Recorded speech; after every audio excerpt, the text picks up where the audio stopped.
What they lack, however, is the ability to be able to like represent themselves, go out and do maybe freelance, create a business around it. So the real question is it's not that do people understand branding? It's the better question to ask is how, you know, in different countries, how serious are people about building brands?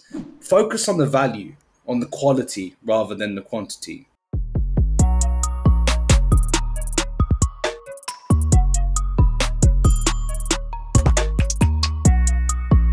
So, welcome everyone, and please let me introduce my guest for today's podcast. His name is Kiki, and Kiki describes himself as a creative businessman on a mission to build 1,000 positive impact brands.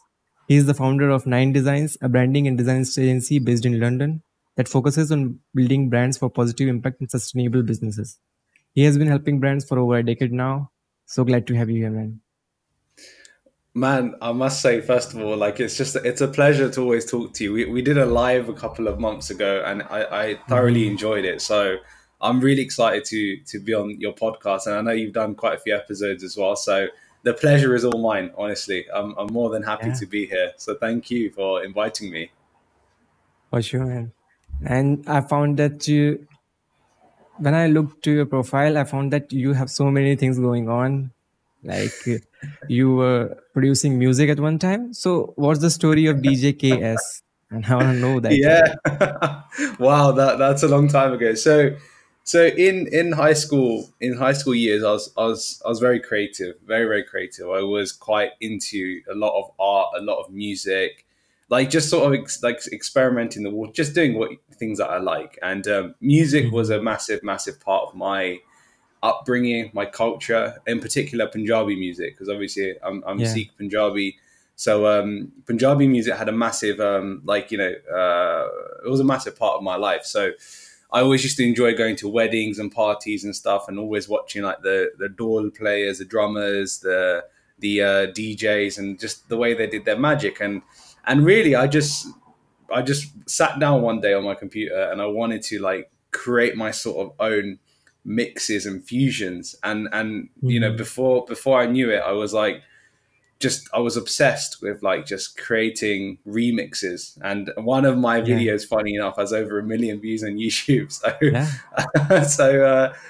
it was pretty good. I would say I would have continued with music. However, I must say Mhm. it was my family and parents that convinced me that it wasn't a career. So Yeah. and that if one when people ask me what is one of your regrets in life, I would definitely say that was it. Not to say I don't like what I do now. I love what I do, and to be honest, I wouldn't change it for the world. So everything happens for a good reason. But saying that, I really enjoyed music, and I thought I had something like with my sort of vision, especially. Mhm. But you know, that's said and done. So I'm not doing that now. I can't talk about that. But yeah, Yeah. that's where that started. It's just the creativity has always been, you know, a massive part of what I do. So yeah. Mhm. So, about your design education, have you went to any design school or design colleges, or what's your No, like? How so do you learn so design? yeah, it's an interesting one actually because I haven't had any formal education in design. I didn't even do it in high school. I didn't even like study graphics. So in our high school, you had graphic design, media, and those were two sort of, you know, the kind of things that I'm maybe sort of relate to now. Um, Mhm. but the one thing that I did have is, as I said, I was really creative. So I picked up Photoshop in like year seven. Just opened the app and Yeah. application and just started doing things. And because I was involved in music, if you look at all the if my channel with the videos and stuff, it was called Epic Mhm. Media. If you look at them, all the graphics and everything, all the like the thumbnails, the headers, you know, before thumbnails were a thing, I was Yeah. designing all of them. So I knew Photoshop and I learned it very well and very quickly. So what then happened from there was I was consistently designing things, always designing on Photoshop, always doing some sort of. There was like little groups in my school that are making album covers for music groups, for school Mhm. projects, all sorts of stuff. So that got me interested in like the whole design part of it, but I never really gave it a proper thought until later on in life, maybe about 6 years ago, into actually this is one consistent thing that I've been doing. and turning that into a career. So my experience really comes from, and knowledge comes from experience, as opposed to books, book smart, or doing some sort of education. And Yeah. then my sort of transition was into business after like six A levels and sixth form, which is just pre-university education, so college. Um, Mhm. I then got involved in business, and then all of a sudden I was doing logos for businesses, brand identities for business, and it's sort of like it just grew. So it's not a study for me; it's an experience. That's how I got into the whole design phase. Interesting, very interesting. Yeah, And have you worked with any designer? Because I'm also self-taught, so I yeah, don't have the first-hand experience of someone who has been to university and learned the design yeah, by professionals. So have you worked with someone who is a professional, like trained designer? And yeah. do you think, and what do you find Yeah. different there? Like, what do they have Mm. in skills which is different from self-taught designer like us, who are learning from the experiences? Yeah, it's a really interesting question. The reason why is because I think designers that have gone through. First of all, yes, I have. I've worked with quite a few designers that are way more formally educated than I am. Way more. Mhm. The first thing I always notice is they have a very good design understanding, principles, things that self-taught designers wouldn't understand concepts of, but no, we do anyway, right? So spacing, Yeah. things like typography. We don't have that in-depth understanding, which they do. They understand the intricacies of it. Mhm. However, that does also show, like, whenever every time I've worked with or had a designer, hired a designer, whether it's freelance or short-term contract, for Mhm. me, it's always I've always seen this consistency of designers that do come out of formal education are fantastic. Like they're like, especially if they're from good institutions, right? If they're from good Yeah. universities and colleges, they're really good at what they do because they've been trained by some of the best, teachers and stuff. Mhm. What they lack, however, is the ability to be able to like represent themselves, go out and do maybe freelance, create a business around it. So their Mhm. restrictions are limited to, or their beliefs are limited to, I'm a good designer, I need to get a design job, right? Which unfortunately, Yeah. if you look in the market, no one's paying, especially or at least in the UK, no one's paying more than 40, 50K for just a designer. No one. Doesn't matter if Mhm. you're a senior executive designer. There's no such thing as an executive designer. I think it goes maximum to senior designer, which you can get within Yeah. 5 years of experience, right? So, so it's like there's no know-how of or limited know-how on how to represent yourself, and that's what I've always noticed. So part of Mhm. my sort of my own principles is every time I've worked with someone, whether they've been for a short term, I try and instill something into them, to say, look, we've done a project together. You can do more of these kind of things, whether or not you got a job. I mean, Mhm. I worked with a designer who had a full-time job and was doing our company's like work, contract work on the weekends because she wanted to, not because we don't force anyone to work on the weekends, by the way. Is she wanted to. She was like, no, I really want, I want the additional money. I want to go traveling and stuff. So I'm happy to work on it. I said, fine. I said, look, this is the work, you can work whenever you want as long as the things are done. So it's like wherever that opportunity was to help them, to be like, okay, you can do things like this. If you've got a full-time job, you can do a bit of freelance. And then slowly, if you want to transition to sort of control your own time and be the boss of your own time, then you can do that. But that's the big thing I feel is missing. It's design is always great. I don't think I've ever come across a person or worked with a person that's come from an institution and design isn't impressive. I think they've got a very good methodology because obviously they're Yeah. educated into it, right? But on the contrary to that, that's not to say self-taught designers can't do that. We've learned through watching other things, through learning, through visuals, Mhm. through like seeing examples and figuring out how to do those things. We all the difference is we might not know, at least at the beginning, we might not know the principles, the intricacies, the actual Yeah. methodology behind it. But we can learn that. You can pick up a book and I'll tell you one thing. If you go into university's website, you break down what their syllabus is, you could most probably Mhm. Google each part of the syllabus and then try and learn things yourself. And just so you're not missing any gaps. So yeah, long-winded answer to that question, but interesting question. Definitely.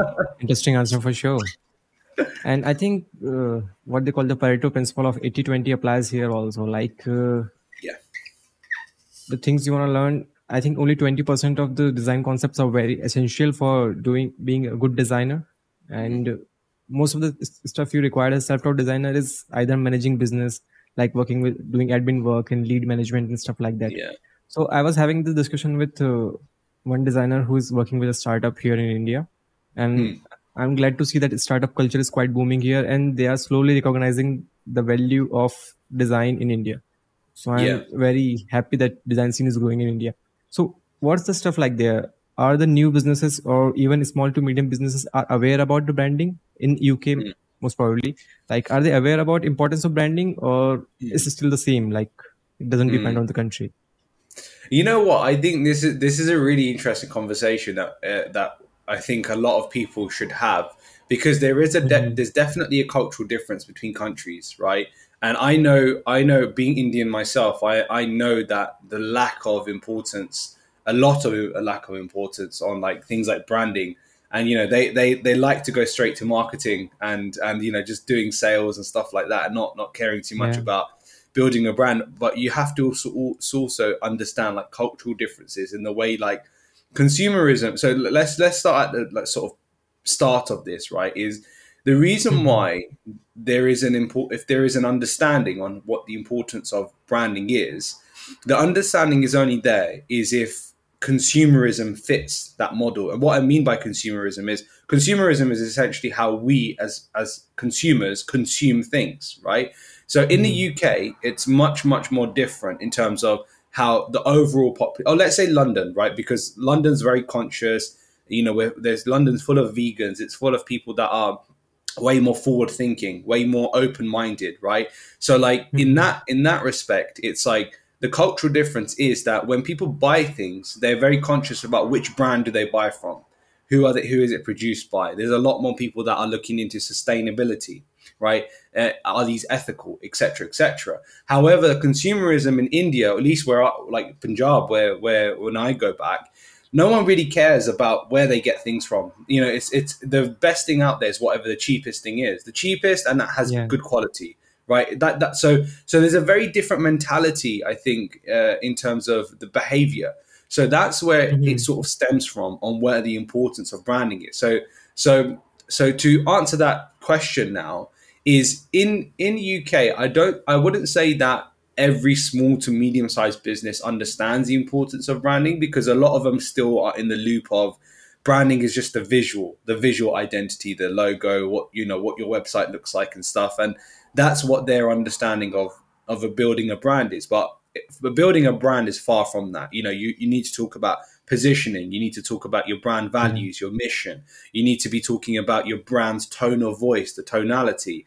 There's so many elements that need to be worked upon to build a brand. Not Mm-hmm. just a visual is just like 10% of it. The rest of it is like that. I feel is a very big. There's a very big gap in what people don't understand. And I feel that really it's industry professionals like myself and you, people that are in this, understand that, right? But Mm-hmm.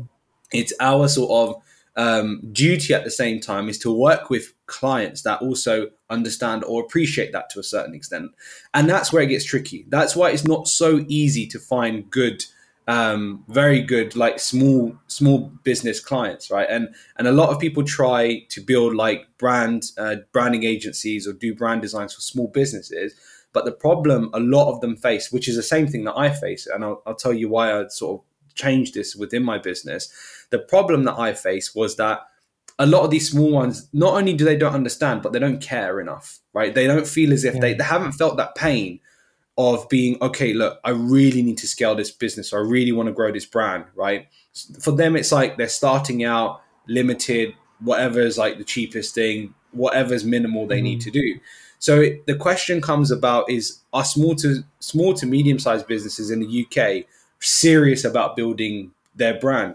And I would say, Mm-hmm. like 70 to 80% of them aren't. Loads of people every day Yeah. there's a new business that's built, right? And you can see someone starts a clothing company. Within 3 months they're not going to be posting anymore. right? You just know that. Mm-hmm. No one's so it's like it's you have to be very, very sort of aware that there's some companies that you will find, I think, two to three in what in 100, right? Two, three in 100 that you'll find that are starting out that are actually trying to build something.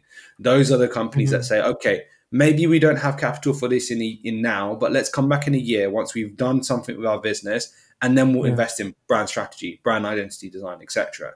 They're the companies that are serious, but they're much trickier to find, right? Because it's like Mm-hmm. in the world of like, all these sort of even on like Fiverr and Upwork, most of these companies that apply, right, for applicate, you'll Mm-hmm. find a few companies that are actual businesses. A lot of them are just like side projects or projects that people that don't have much budget.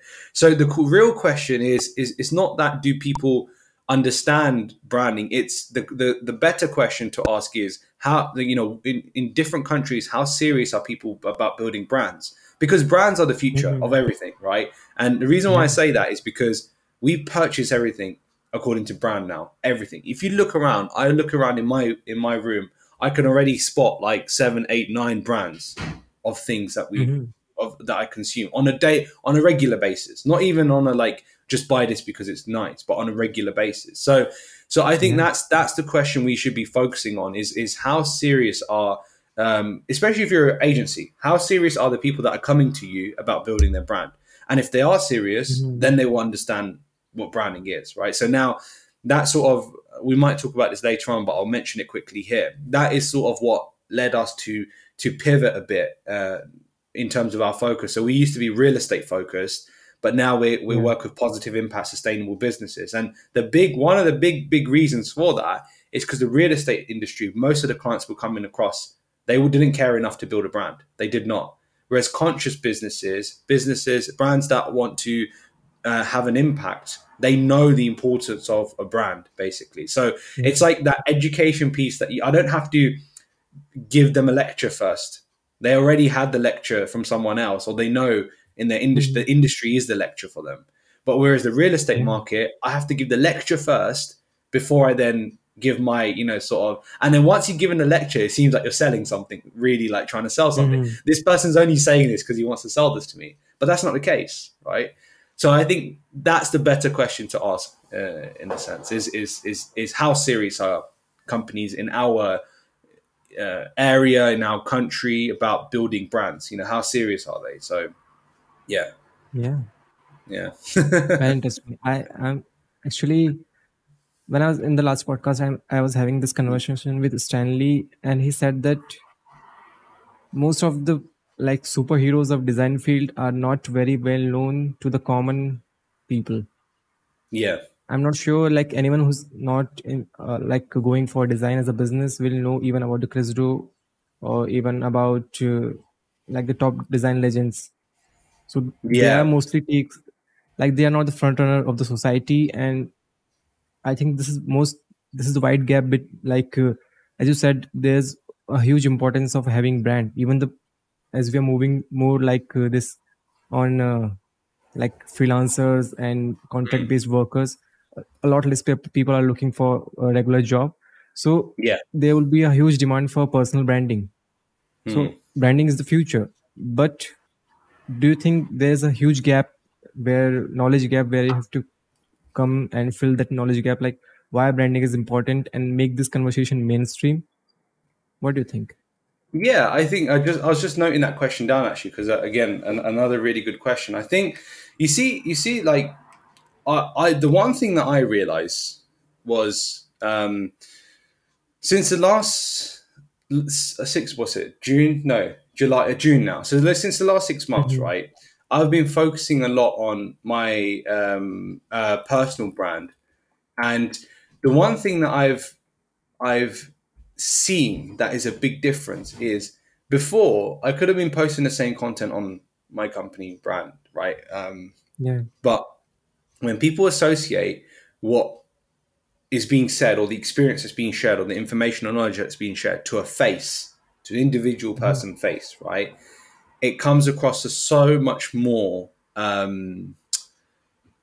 do you say it? Relatable, right? Because there's a Yeah. human behind that, speaking about these things. When it's a company or a company brand, right, it's very difficult to connect with that because it's like it's a logo speaking. That all they can see on the profile of the page is a logo. Which brings me to the point of the one thing that I've realized is that how powerful personal brand is, right? So personal branding. And I honestly feel that for brands, or at least like companies that are really trying to be out there, it's super, super Mhm. important to have a group or an individual that does represent, right, your brand, right? On a basis of when anything of the company, whether it's things that you're doing, you're sharing the journey, whatever. There's these faces that people can see Mhm. frequently that they relate to, right? And what that does is it brings a human connection into your brand, right? So for me, the Yeah. way I've done it, for example, is I have actually not separated entirely, but I've got the Kiki Bhaur brand now, which is my personal brand, right? And all my personal brand is focused on is brand strategy and brand strategy and identity design. That's the main two things that I Mhm. do. Brand strategy is more of the um, thing that I focus on. So what what then sorry so brand strategy is more the thing that I focus on, but what then that allows me to do is it allows me to then express what I want to be able to share with people, so brand strategy and identity design, for them to know more about me, right?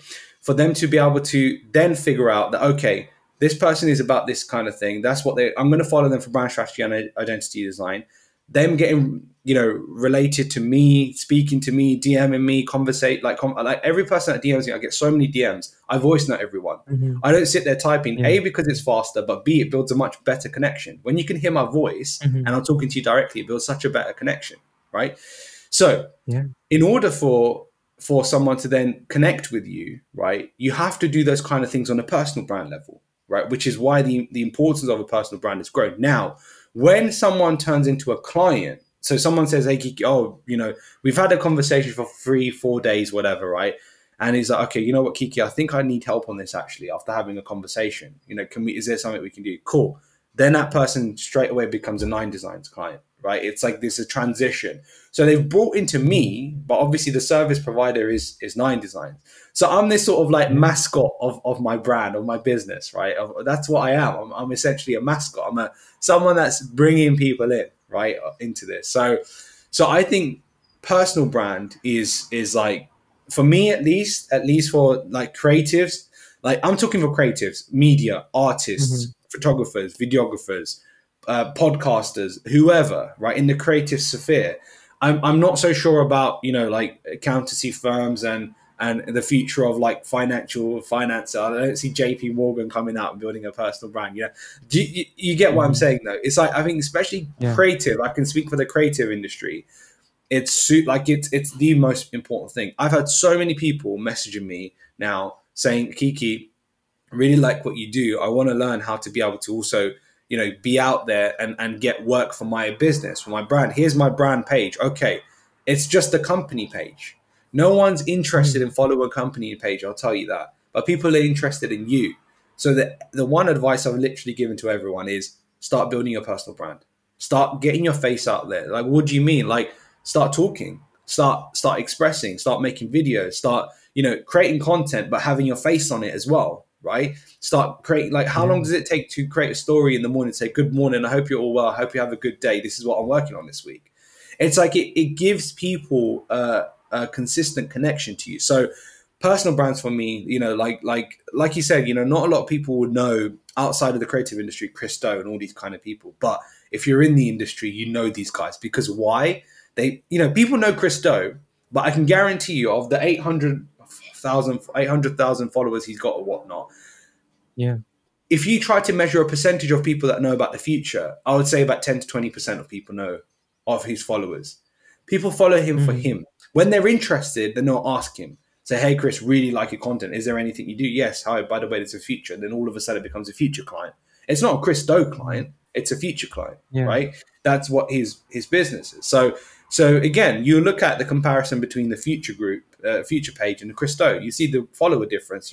That speaks for itself, right? One is an Yeah. individual. and one is, a business account. I'm going to be cheeky. I'm going to run and get my laptop charger. Is that okay? Oh, sure. No worries. Okay, thank you. Yeah. Okay. So actually, we're talking about creating your personal brand. And so how much effort have you put into creating your personal brand? And like, let's say in your day, how many hours does it take for you to create content specifically for your personal brand? And do you think it's worth the commitment? Yeah, it takes, especially at the beginning when you're figuring out like what kind of content you want to create. It takes time, first of all, Mhm. to realize what kind of content you want to create. Right. For me, Yeah. it was the beginning part of the process. Some pieces of content initially took me like 5, 6, like one carousel took me like 5, 6 hours to create, Yeah. and at the beginning, that was because I'm trying to figure out what kind of content that I'm trying to post. And that also comes with creating it, posting it, seeing the feedback, getting a reaction, and then Mhm. implementing again. Once you know you've got something that works well, I feel like it becomes much faster. So now I can create a piece within a carousel piece could still take me 1 hour, 1 hour, 2 hours, Yeah. basically, carousel piece. Because the reason why, and this is why I think it's very, very important.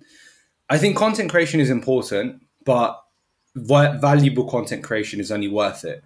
And what I mean by that is there's no point trying to just create content for the sake of create. There's loads of content out there. Like the Mhm. Instagram and LinkedIn is not lacking of content. Even if only 3% of people, or I don't know, I saw this stat the other day on LinkedIn, Yeah. only 5% of users on LinkedIn like actually create content.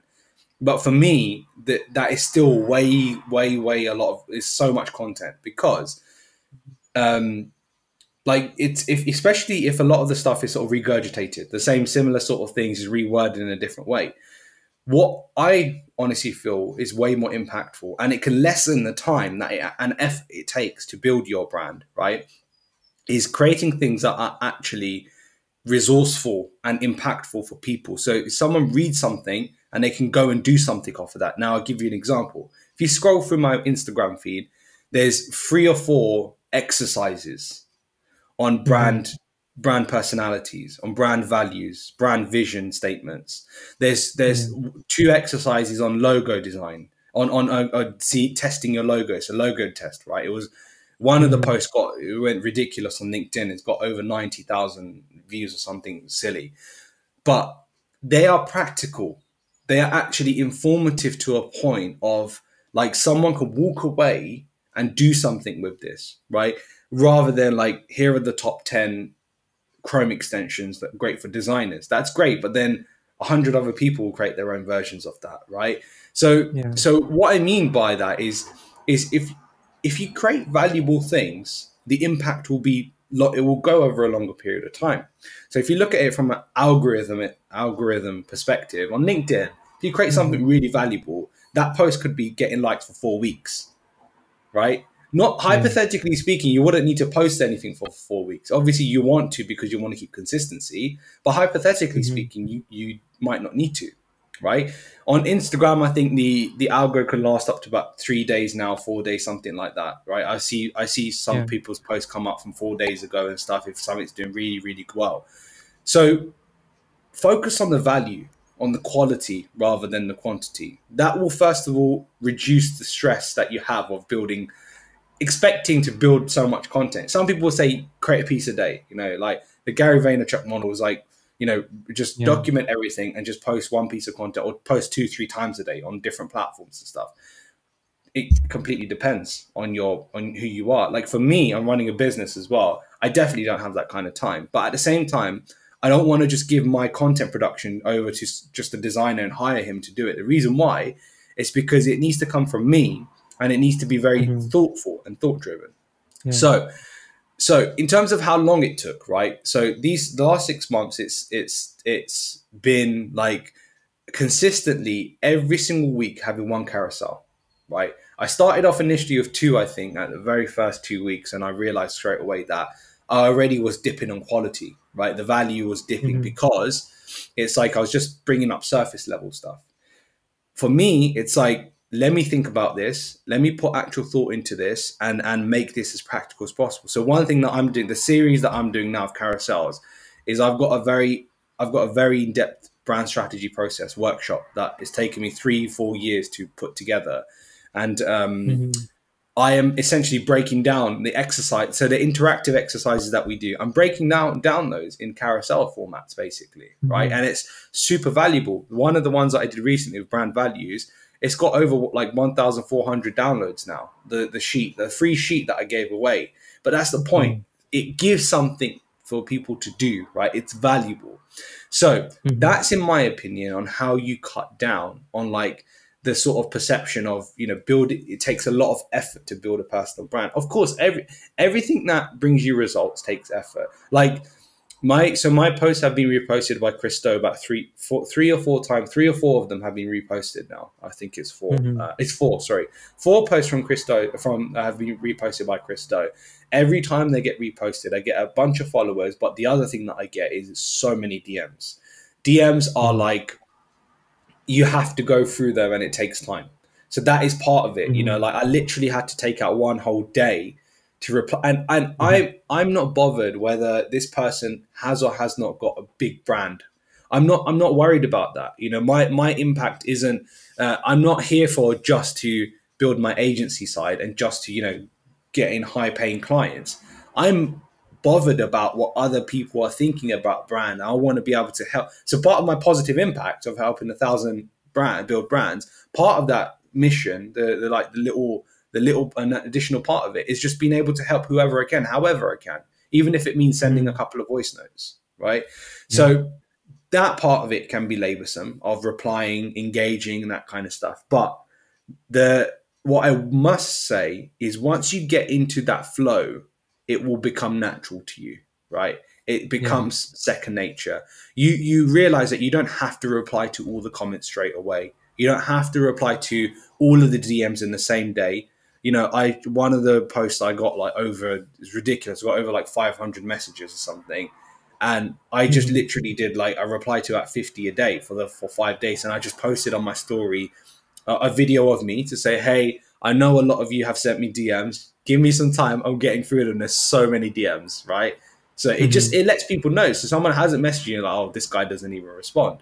But that's the point. It's like you can break it down. But again, that comes into personal brand. If people know you, they see your face, they see how you are, they know you're approachable, they know you're friendly, they know that you're not going to ignore them. They will feel comfortable with these kind of things, right?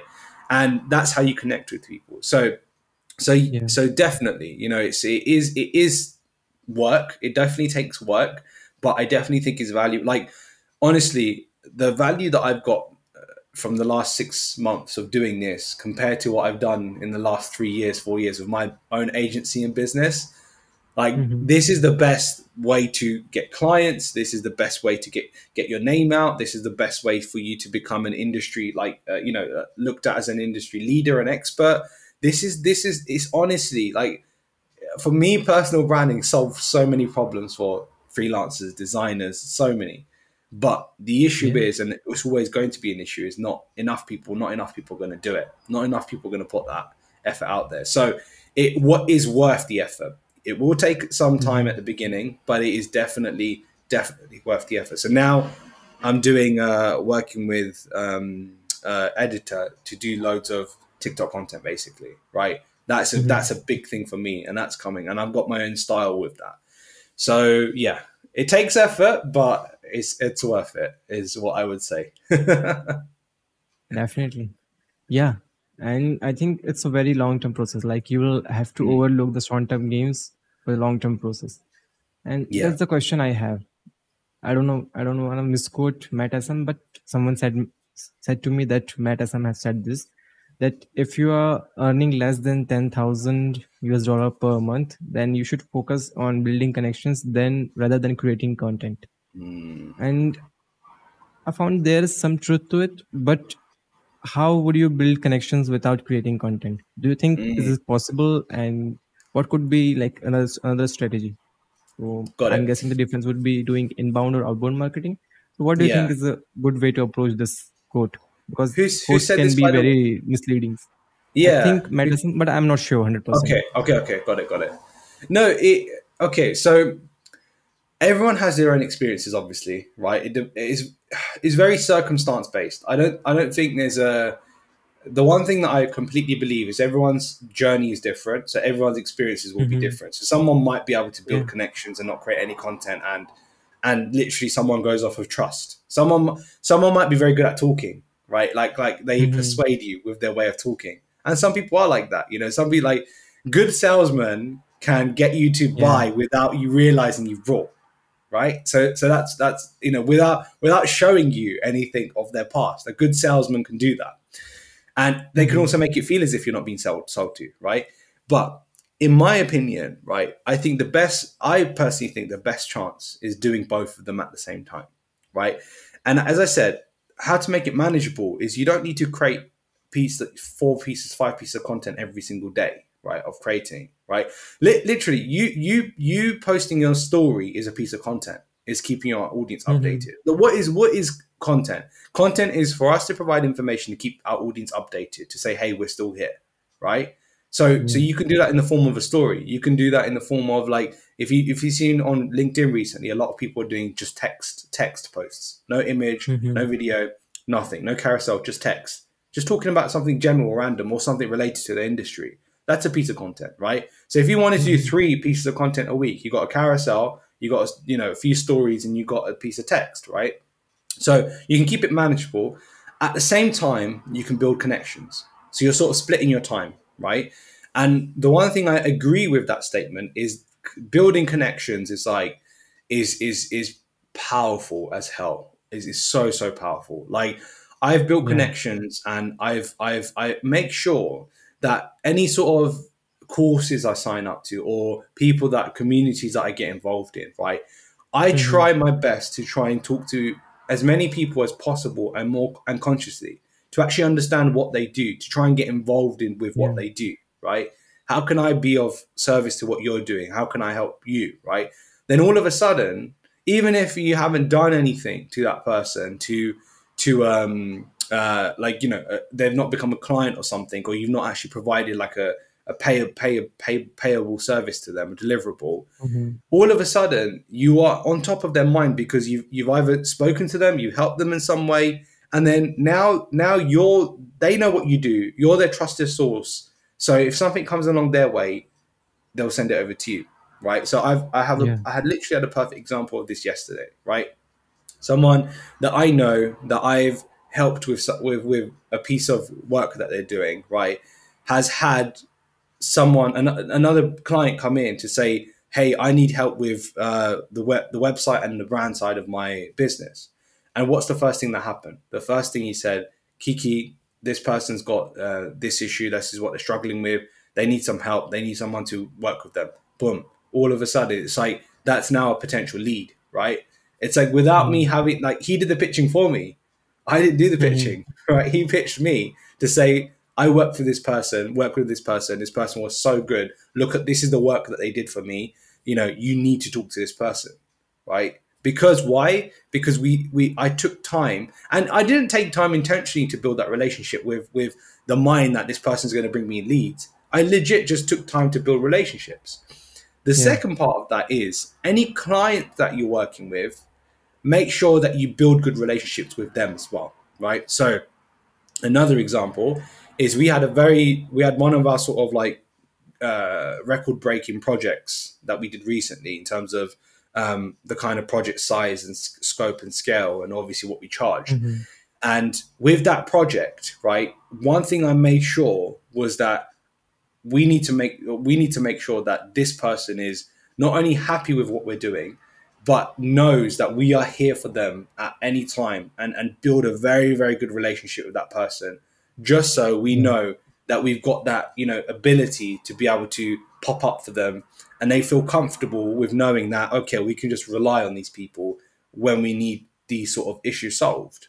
So Mm-hmm. for me, it's like relationship building is on the forefront of my mind all the time. Every single time. It's like every day I'm more bothered about us having a good conversation, which is relationship building, more than me Yeah. trying to see if there's any benefit to my business from you. I'm not. That's the second thing I'm concerned about. So I do a 30-minute three brand analysis call on my website, right? And I advertise this every time I Mm-hmm. do posts of content and stuff. In that call, obviously, in that call, it's a way of prospecting. It's a way of potentially getting in clients. But that's not my first Mm-hmm. inclination. My first inclination is relationship building. I genuinely want to know what problems is your brand going through, your obstacles that your brand is going through. Mm-hmm. I want to know. I want to see if I can help. I want to see if I can just give you some tips that you don't have to go and Yeah. spend thousands of pounds. I can give you some tips to be able to say, you know what, I'll be honest with you, just go and focus on these things first because you're starting out. There's no point in you spending Mm-hmm. like, 5, 10K on doing brand strategy because you're starting your business. Go and do this first, right? And these are the tips to walk away with. So again, relationship building. Who knows? Like, I don't know. And again, this is intentionally done like this, but who knows that that person that I gave tips to goes away, implements those. In a year's time, they're doing six figures and say, Kiki, boom, let's go. We're ready. You helped me last year Yeah. to be able to figure this. You see, it's like the way I see it is like planting seeds, right? We're planting Mm-hmm. seeds without a real intention for you to take the fruit. You're just planting seeds.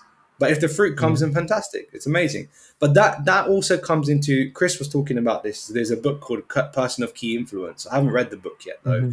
Mm-hmm. But like that, someone who's trying to build a personal brand, someone who's trying to get known, the amount of people that you touch and you speak to Yeah. and they know about you is the more your name and your work is going to spread, right? So it's Mm-hmm. that it's that basically, and obviously a big part of that is relationship building. No one's going to listen to you or take any inspiration or learn anything from you if you don't bother to build a relationship first, right? Which is why I have a problem with things like cold messaging, and I get them on LinkedIn all the time, right?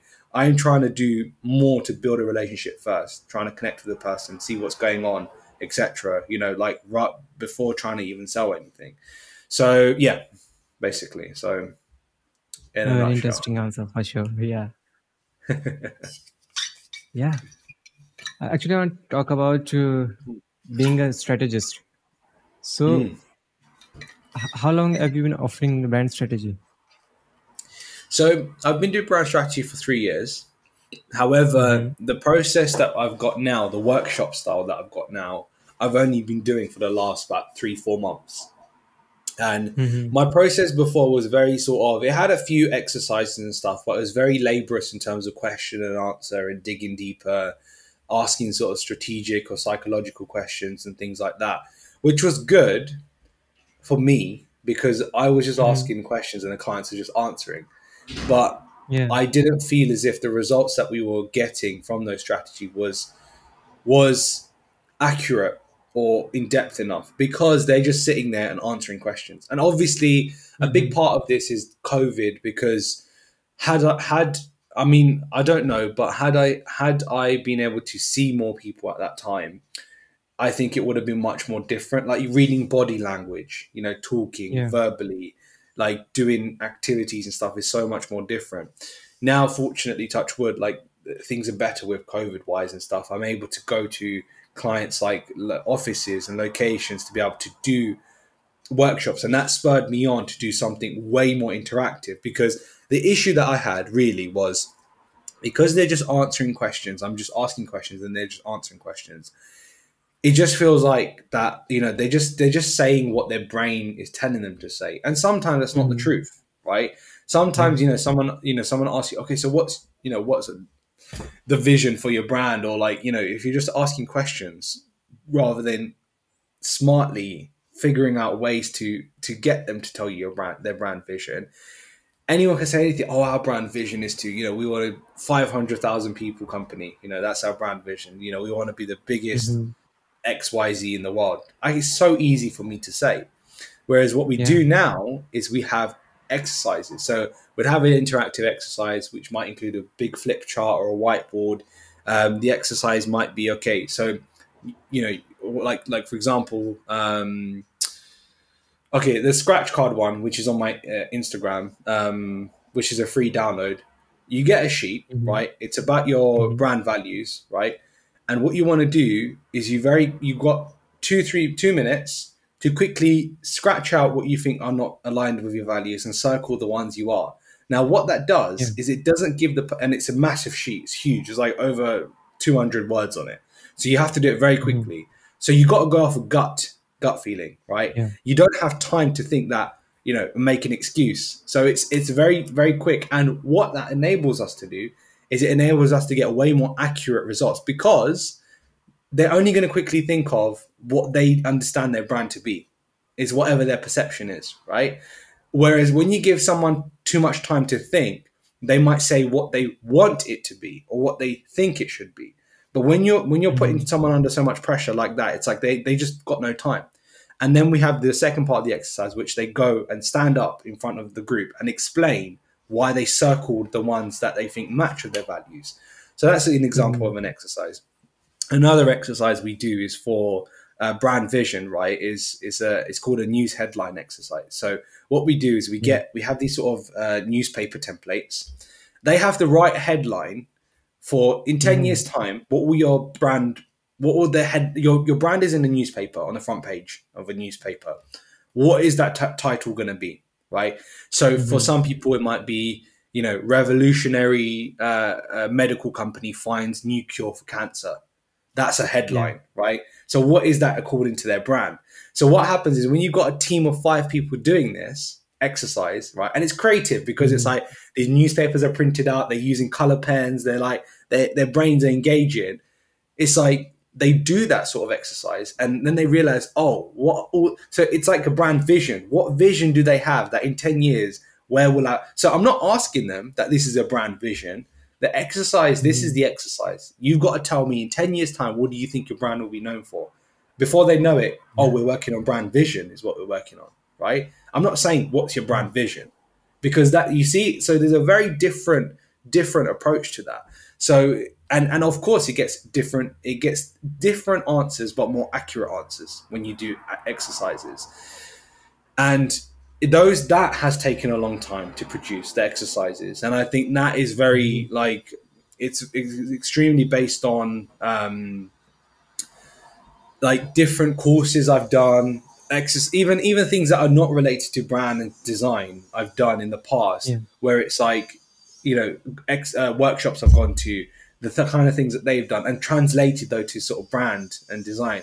It's like you have to, and this is, that the reason why I say I'm the creative businessman is because I am focused on, of course, building businesses, and a lot of my experience is in business, and but I'm building these kind of things in more creative ways. So in this case, brands basically. I'm building brands in a more creative way. Basically, I'm thinking of things that I know we have to do these things. I know we have to get the boring vision, value, and mission statements done. But how do we do this in a way where it's so much more interactive as opposed to just answering questions, basically? So yeah, so Yeah. it's taken time, but and been doing this for a while. But I think that the real revelations have really come in the last sort of, again, 4 to 6 months, basically, for that. Mhm. Yeah. And apart from upgrading your exercises and frameworks and all that stuff, Hmm. what soft skills have you acquired to which makes you a better strategist compared to the designers you were like 3 or 5 years ago? I think conversation is a big thing. Is being able to or Mhm. communication, should I say, not conversation. Communication is I think is a big thing that I've acquired, that I think is separates me a lot to I mean, there's loads of brand strategists out there, and the one thing I must say Yeah. is every strategist has their own process, has their own protocol. There is no strategist that has the same two processes, right? But what definitely separates me from a lot of other strategists is my process that I've obviously put forward, right? Is more focused on impact as opposed to information Mhm. gathering. Which I might be incorrect in this, but I felt like a lot of people's strategy process that I've seen is very information gathering as opposed to sort of focused on impact and the way that information is gathered, basically. So that is a big part of obviously what separates me. But in terms of soft skills, communication, again, as I was saying, is my ability to be able to just talk to you, right? Is just to be able to Yeah. be very honest, transparent. I'm not here to I'm here to help you build your brand, right? my reputation is off the result I give you, right? So that's not even a question whether or not, you know, we're going to do it or not. It's we're doing it now. But in order for me to be able to help you with 100% of being able to achieve this, is being able to at least first and foremost be able to communicate with you, is to be able to Mhm. make you feel comfortable. You feel like you don't need to hide anything from me. I'm here to help you, so don't hide anything from me, please. But that takes a Mhm. level of like communication to be able to do that. I think that Mhm. is definitely a big soft skill that I've learned, or at least enhanced, should I say? The I think the other thing I think is, for me, is just being able to, I don't know if reading body language is a soft skill or is a more of an experience skill, but I think body language is very important, which is why I stressed the fact that Mhm. it's difficult doing strategy. It's possible doing strategy online. I'm not saying it's not possible. It definitely is possible, but when you're doing it online, all you can see is my shoulders, my head, right, and a bit of my Yeah. chest. You can't see what my fingers are doing, what my feet are doing, whether I'm moving my feet. Like there's things that you can tell where people, when the people open up and they're like, okay, cool, like this is like they're expressing. When people are like, Mhm. doing this, it's like they're thinking. Or like when people are like doing Mhm. something with their hands, right? Like these kind of things I've obviously picked up on just general conversations, but I've studied more into these in terms of like understanding body language. I feel as if that Yeah. is, I don't know, it's again softer, hard, softer, more experienced skill picked up, but that is a big thing. It's like body language, you know, to a point where I can do a bit of it when we do Zoom calls. Like I can tell when a prospect Mhm. is coming on, just the way they're sort of moving about, you know, looking in Yeah. other places and not looking directly at the camera. Like, you know, these things I think a lot of people can pick up on, but when it's the whole body, it's a completely different thing, right? Obviously you don't want Yeah. it to be weird where like you're talking, you're looking at their body like this. So it's like you obviously you have to like, you know, realize how to do that kind of thing. So Mhm. those two are definitely up there. And I'd say the third thing is just being able to listen. I think it's the most important thing in being very like conscious, a conscious listener, right?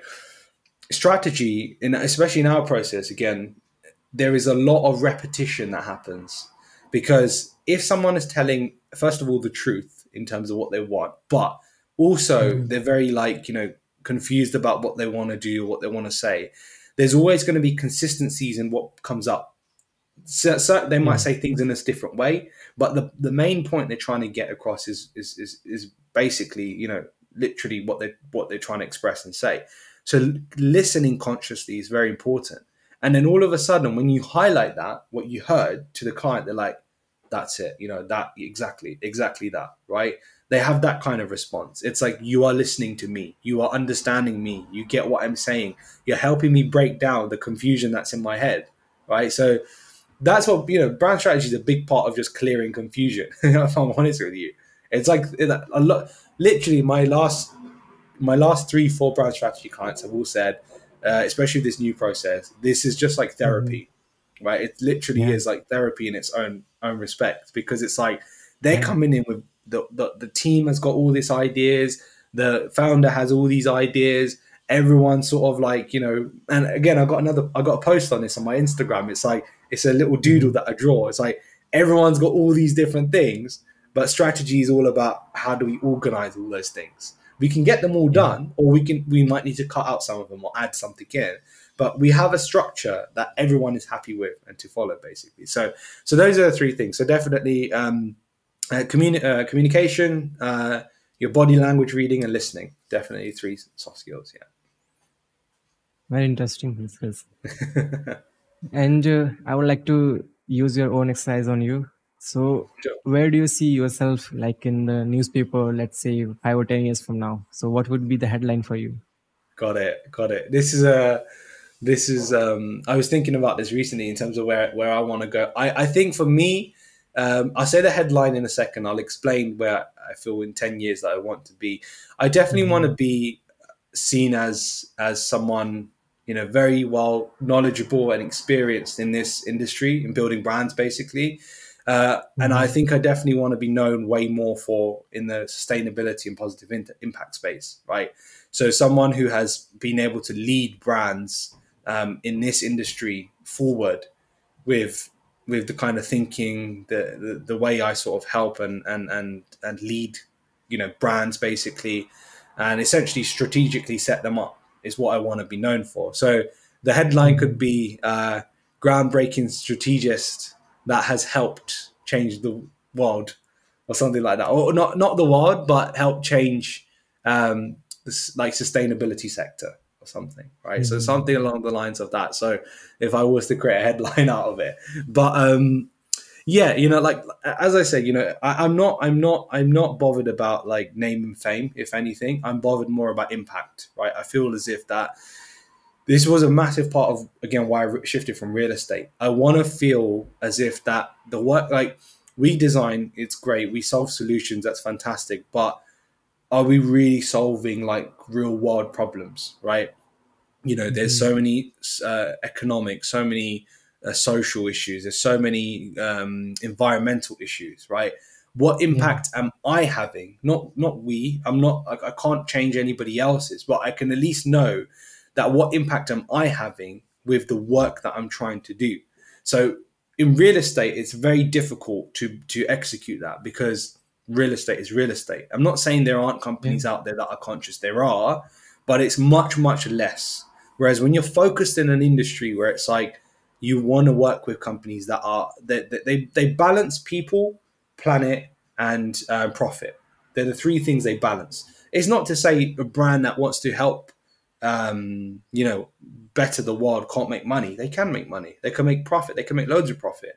But as long as there's a good Mhm. balance between being able to pay the people that work with you well, right? If it's a product, sustaining your product, sourcing your products well, paying the people that work with you well, right? With the planet, making sure that the way your methods of producing your products is eco-friendly, it's sustainable, right? So, like, for me now, for my design, we use, how much electricity do we use for computers, for lighting, for everything? That is aside. So I live in my apartment, but aside from my normal day-to-day usage, the business usage racks up a lot, right? So Yeah. things, simple things like offsetting our carbon. So we work with, sorry, we're with signed up with a company called Ecology, Mhm. Ecologi, which essentially is they plant trees across different projects across the world and also in the UK as well.